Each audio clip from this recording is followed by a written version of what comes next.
दोस्तों सुबह का नमस्कार। मैं अरविंद कुमार यादव एक दफ़े आप लोगों के सामने मुंबई हाई कोर्ट के एक ऐतिहासिक फैसले को लेकर चर्चा करने जा रहा हूं। तो विशेष रूप से आप लोग सुनिएगा इस वीडियो को, क्योंकि ये वीडियो हो सकता है आप लोगों के काम का हो जाए। काम का इस वजह से हो जाए दोस्तों, क्योंकि कहीं न कहीं किसी न किसी मुद्दे को लेकर एक आम आदमी संघर्ष करना चाहता है, अपनी आवाज उठाना चाहता है। अब खास तौर से अगर सरकार के खिलाफ आपके मुद्दे हैं और आपने आवाज उठाई तो आपके खिलाफ विभिन्न धाराओं में मुकदमा पंजीकृत कर दिया जाएगा। ये सिस्टम इतना बदल चुका है कि जिसकी कल्पना भी नहीं की जा सकती आज के समय। तो दोस्तों आप लोग विशेष रूप से ध्यान देकर इस वीडियो को सुनिएगा। तो दोस्तों मुंबई हाई कोर्ट का एक ऐतिहासिक फैसला क्यों कह रहा हूं मैं, आप लोग इसको गौरपूर्वक सुनेंगे तो आप लोगों को पता चल जाएगा कि ऐतिहासिक फैसला क्यों है। ऐतिहासिक फैसला इस वजह से है कि हमारे संविधान ने हम लोगों को राइट दिया हुआ है कि हम लोग शांति प्रिय ढंग से धरना प्रदर्शन और अपने आंदोलन कर सकते हैं।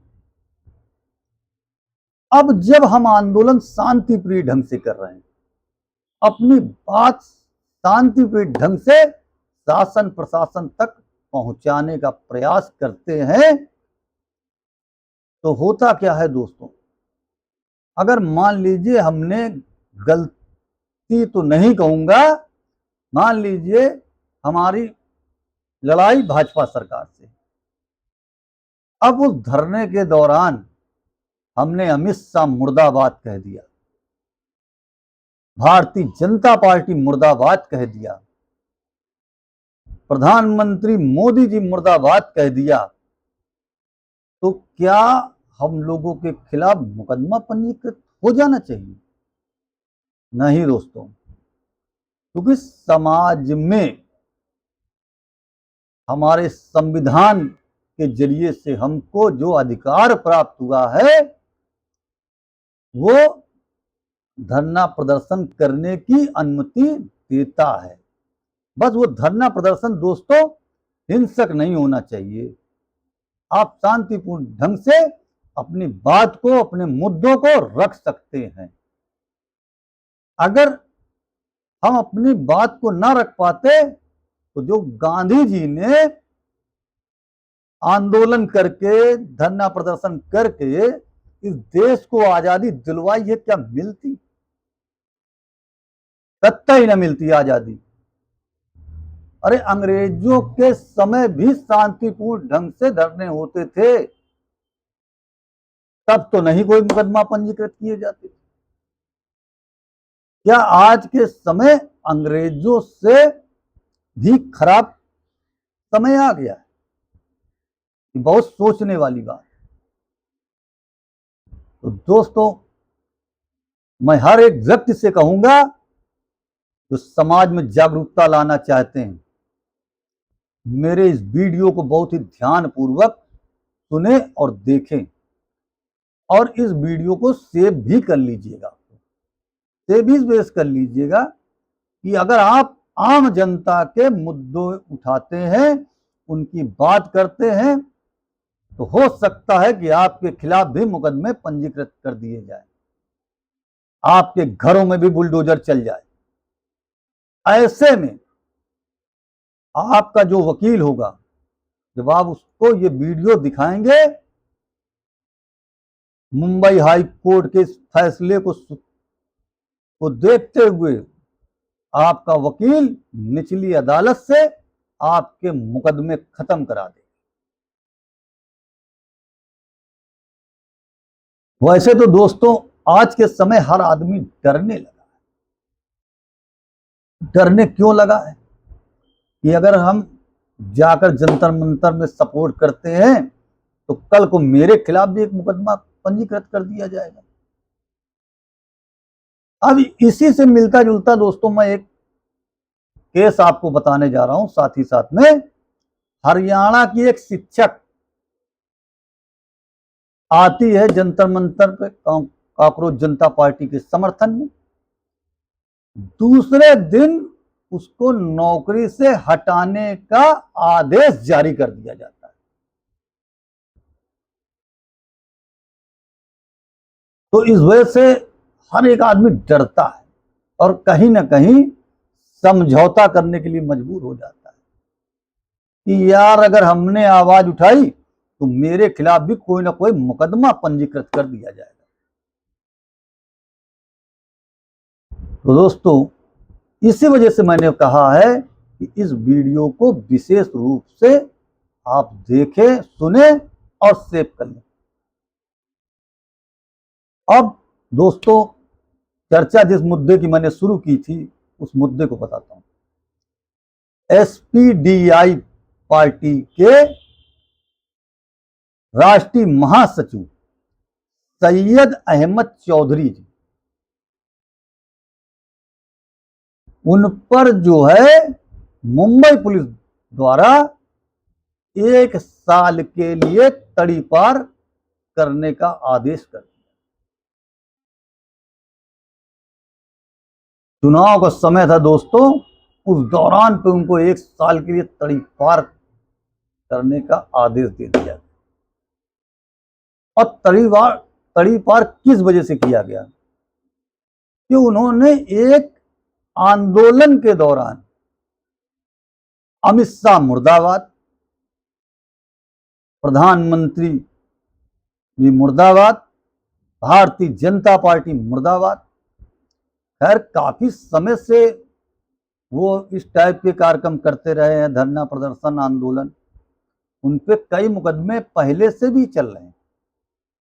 मगर इस बार जो उन पे हुआ 1 साल के लिए तड़ीपार कर दिया गया। अब तड़ीपार का मतलब क्या होता है? केवल आप अपने घर से अपने कपड़े लत्ते उठाइए और 1 साल तक यहां नजर मत आइए। तो दोस्तों बहुत ही सोचने वाली बात है कि हम विरोध भी नहीं कर सकते इस शासन में। कैसा शासन हम लोगों को मिला है। अब उन्होंने क्या किया, सैयद अहमद चौधरी जी ने मुंबई हाई कोर्ट का रुख किया।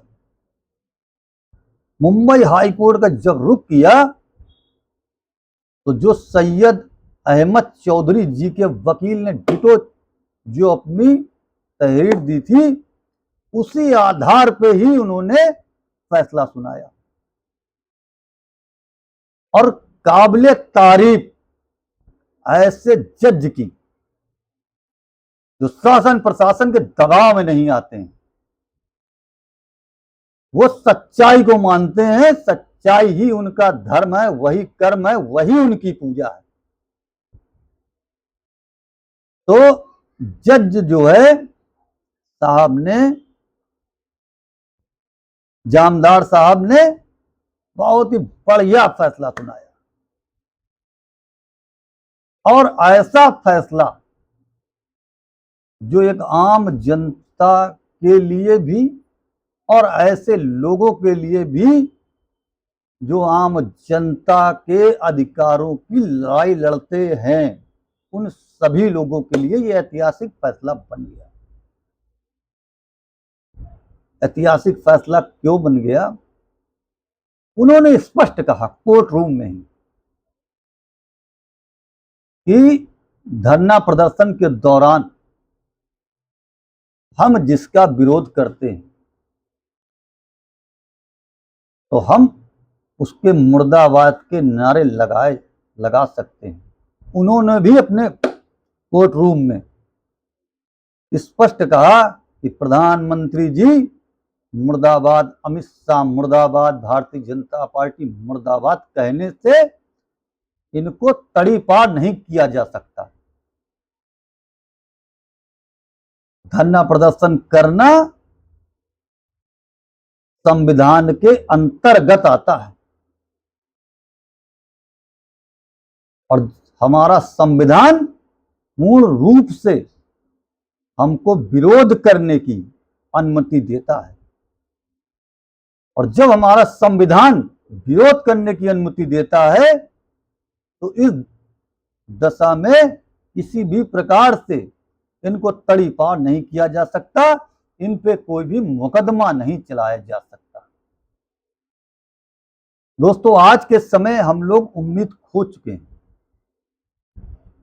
मगर कहीं ना कहीं जामदार जी जैसे लोग हैं जो अंधेरे में भी एक रोशनी का चिराग जलाए बैठे हुए हैं। नहीं तो आज तो पूरा सिस्टम ऐसा हो चुका है कि मदारी के हाथ का डमरू डम डम डम डम डम बजे जा रहा है। कोई जरा सी आवाज उठाए कहन मुकदमा पंजीकृत, कहन ये इस पे ये धारा मुकदमा लगा दीजिए, इस पे ये लगा दीजिए, इसके घर पे बुलडोजर चला दीजिए। मगर कुछ जज ऐसे हैं, जैसे अभी मैंने पिछले वीडियो में बताया था, इलाहाबाद हाई कोर्ट की खंडपीठ लखनऊ ने एक महिला के साथ हुई अभद्र घटना, पुलिस की लापरवाही में भी बड़े सख्त नियम लहजा अपनाया था। तो उम्मीद तो दोस्तों है, अंधेरे में एक चिराग की उम्मीद है।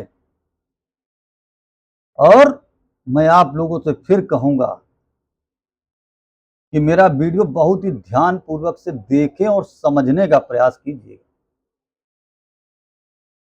मैं कहता हर बार हूं, आप लोग मेरी बात को कभी कदार नजरअंदाज भी करते हैं।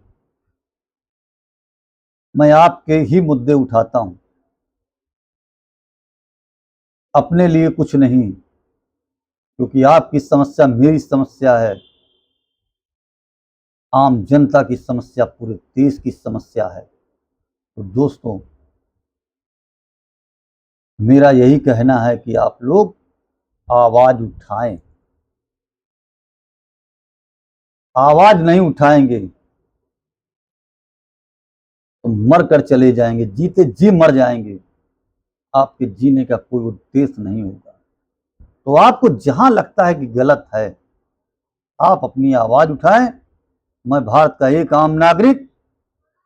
जय हिंद, जय भारत।